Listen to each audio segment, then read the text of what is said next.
অবিশ্বাস্য ম্যাচ, অবিশ্বাস্য সব মুহূর্ত। বিশ্বকাপ শুরু হলো, বাংলার ফুটবল উন্মাদনাটা যেন জমে উঠছিল না আর্জেন্টিনার ম্যাচ ছাড়া।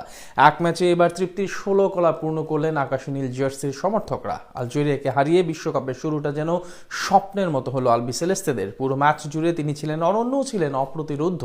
কখনো নিখুঁত পাসে, কখনো জাদুকরী ড্রিবলিংয়ে, আবার কখনো দুর্দান্ত ফিনিশিংয়ে প্রতিপক্ষকে যেন একাই নাস্তানাবুদ করেছেন। তার দুর্দান্ত এই ফুটবল নৈপুণ্যের বাকি গল্পটা জানবো। গোল করে কেঁদে দিলেন লিওনেল মেসি, জার্সি দিয়ে মুখ মুছলেন তিনি। কিন্তু কেন, কিসের এত অভাব মানুষটার? লোকে বলে পুরুষ ব্যর্থ হয়ে মুচকি হাসে, সফলতা পেলে কাঁদে। লিওনেল মেসির এই কান্না বোধ হয় সেই সফলতার, নয়তো আর কিসের হবে। আর্জেন্টিনার হয়ে 200তম ম্যাচ খেলতে নামলেন, রেকর্ড 6টি বিশ্বকাপে দেশের প্রতিনিধিত্ব করার সুযোগ পেলেন, বিশ্বকাপের 14তম গোল দিলেন। মেসির চেয়ে সুখী মানুষ এই মহাবিশ্বে আর কে আছে এই মুহূর্তে? আজ শুরুতে তার সহ মোট 2টি গোল বাতিল হয়েছে অফসাইডের কারণে। বিষয়টি মেনে নিতে পারেননি তিনি, তাই তো মাঠ থেকে সতীর্থ রদ্রিগো দি পলের বাড়ানো বল পেয়ে ঝুঁকি নেননি তিনি। সোজা জায়গায় থেকে নিজের ট্রেডমার্ক শট করে একেবারে গোলপোস্টে বল ঢুকিয়ে দিলেন। দিয়েই দুহাত মেলে পাখির মতো উড়ার চেষ্টা করলেন মেসি। কে বলবে এই মানুষটার বয়স 39 বসন্তে কিছুদিন পর পদার্পণ করবে? মেসি যেন এখনো টকবগে সেই তরুণ।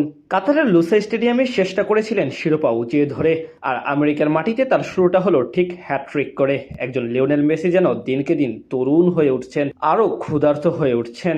আজ ম্যাচের 5ম মিনিটে গোলের খাতা খুলেছিলেন এলেমটেন। ডান প্রান্ত থেকে বল পায়ে প্রতিপক্ষ গোলকিপারকে বোকা বানিয়ে বল জালে জড়ালেও সেটি অফসাইডের কারণে বাতিল হয়। ঠিক সেটিই যেন মেনে নিতে পারেননি এই মহাতারকা, তাই আরো বেশি অপ্রতিরোধ্য হয়ে ওঠেন তিনি। প্রথমার্ধে গোটা মাঠেই তার বিচরণ দেখা যায়। 17তম মিনিটে নিজের সতীর্থ রদ্রিগো দি পলের বাড়ানো বল বক্সের বাইরে স্পেস তৈরি করে সোজা নিজের ট্রেডমার্ক শটে গোল করে দলকে প্রথম সাফল্য এনে দেন মেসি। গোল করেই উল্লাসে মেতে ওঠেন তিনি সহ পুরো দল। এরপর দ্বিতীয়ার্ধে আরো বেশি অপ্রতিরোধ্য হয়ে ওঠেন লিও। নিন্দুকদের কড়া জবাব দিয়ে একের পর এক ম্যাজিক দেখাতে থাকেন তিনি। 7তম মিনিটে সতীর্থ ম্যাকেলিস্টারের দূরপাল্লার শট রুখে দেন প্রতিপক্ষ গোলকিপার লোকা জিদান, তবে তিনি গ্লাভস বন্দি করতে পারেননি। ফলে বল চলে আসে সামনে, সেটি দৌড়িয়ে গিয়ে সোজা শটে গোল দিয়ে ব্যবধান দ্বিগুণ করেন লিওনেল মেসি। 76তম মিনিটে সবাইকে আরো বেশি বিস্মিত করেন এই মহাতারকা। এবার বক্সের ঠিক বাইরে নিকোলাস গঞ্জালেসের কাছ থেকে বল পান তিনি।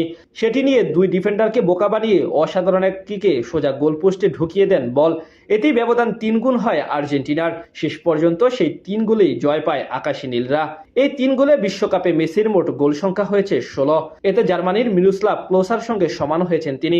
ক্লোসা এতদিন ধরে একাই ছিলেন বিশ্বকাপের সর্বোচ্চ গোলদাতা। বিশ্বকাপে মেসির হিসাব এরকম: 2006 সালে 1 গোল, 2024 সালে 4 গোল, 2018 সালে 1 গোল, 2022 সালে 7 গোল এবং এই 2026 সালে এখন পর্যন্ত 3 গোল। এই ম্যাচে আর্জেন্টিনার হয়ে মেসির গোল সংখ্যা মোট দাঁড়িয়েছে 120-এ।